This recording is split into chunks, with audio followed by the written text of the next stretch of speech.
Cea 3 la baltă îi filmează Vale? Și pe mine cum trag. Dar stai să văd dacă bari filmează și pește, dacă e și pește. Vezi că o să o bag aici, dacă poți să găsi. La statul vii. Ușor, ușor, ușor, ușor. Dacă nu sperii, vine spre Tartarachi. Uite, nu mai vrea. Nu băga, mă! Și repede la luat. Vino pe dedesubt, pe sufirii, pe sufirii. Vino pe aici, vino pe aici, pe aici. Hai mă, să prind și eu micioc ca lume. Băi, vino mă pe aici, mă. Bă, tu, așa. Să râdă de noi, mă, ce ți-am zis. N-auzi că vrea pe internet să vă dea? Roza, dacă nu-i bag pe internet, să nebunesc când dai cardul și îți bagă Mihai pe internet. Ai înțeles? Bă, dar ce pulă bani aici, mă? 3 proști am băgat. Aoleu, m-a băgat și pe mine, băga mea. Ha? Dă-te, Giul, dă-te,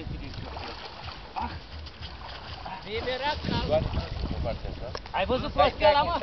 Stai că dă mâna. Bă, dar ce mișto e 23? Unde a venit la luat? Hai mă, lasă miciu. Ai văzut prostia la Vali? Doi într-o parte și unul dă în cap. Iată-l, da, a curând de noi, băga și a prins curat. Ia, Ioana. Hai mă, până ai Ia miciocul, mă. Ia, mă.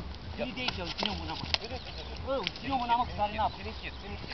Hai că e împletit, poți să ține în spate. Du-te, mă, că e un sol, Ține în spate, că e împletit.